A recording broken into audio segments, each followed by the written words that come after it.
Seigneur, ta voiture. Où c'est? C'était la découverte de plus et un scandale de trop. À travers ces images amateurs, 144 véhicules retrouvés à Lenakere, filmés par un gendarme, qui ont fait le tour des réseaux sociaux. Ces images ont scandalisé même les morts, provoqué les ragagnagnas chez les influenceurs du Gabon. L'image, à distance, peut laisser croire que c'est un convoi des Nations Unies en allant distribuer le riz gratté dans un village habitable. Et comme on le dit ici avec l'accent gabonais, franchement, c'est désolant. Que faisait-il avec autant de véhicules? La société civile gabonaise est depuis la découverte de ces véhicules à son 7e AVC. Quand elle sait que certains directeurs d'administration au Gabon prennent toujours les cargos à la gare routière pour se rendre au travail. C'est avec joie que nous apprenons que ces véhicules ont été saisis. À ce stade, ce n'est plus la gabégie financière, c'est désormais l'hémorragie outrancière au Gabon. C'est scandaleux ce que nous avons tous vu et je suis sûr qu'il y en a qui ne sont pas encore retrouvés. Ça, c'est ce qui a été retrouvé. Je pense qu'avec la poursuite des investigations, on en retrouvera d'autres.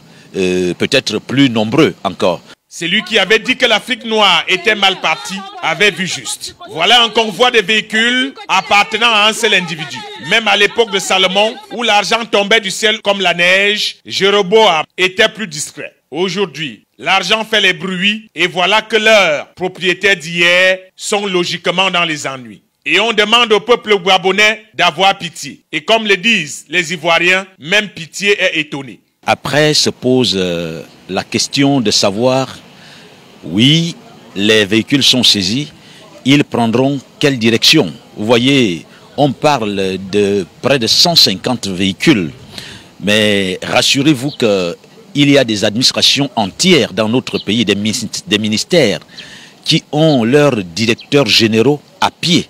Quand on regarde les rues de Libreville, avec ces vieux taxis de ville, on comprend pourquoi la société civile a autant de rage. Les actes que la transition pose aujourd'hui, ce sont des actes très salutaires et responsables. Maintenant, nous exhortons cette transition d'éviter d'aller dans le buzz. Nous leur demandons tout simplement de regarder au peigne fin tous ces aspects qui, aujourd'hui, font écho négativement. Et nous voulons une lumière à ce niveau. Il ne faudrait pas que la transition se taise.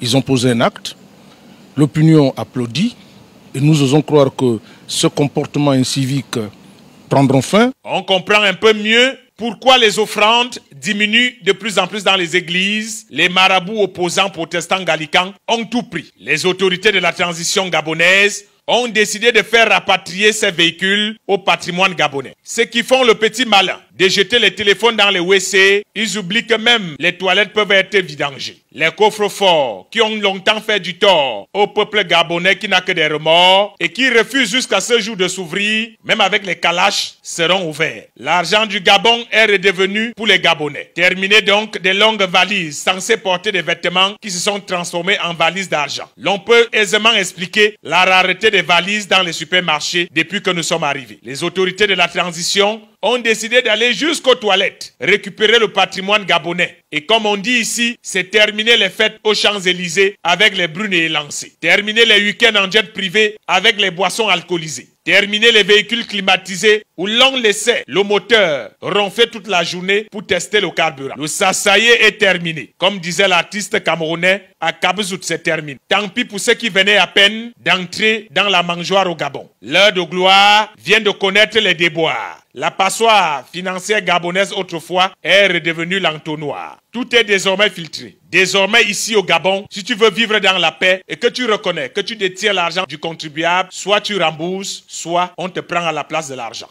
Tous ceux au Gabon actuellement qui font croire qu'ils n'ont plus de téléphone ne savent pas qu'ils sont connectés, même en esprit. Et ceux qui font semblant d'être malades et disent tout le temps qu'ils sont sur le point de mourir, oublient qu'il y a tellement de pasteurs au Gabon, on va les réveiller même étant morts. Personne ne pourra fuir avec l'argent des Gabonais, l'heure du remboursement a sonné.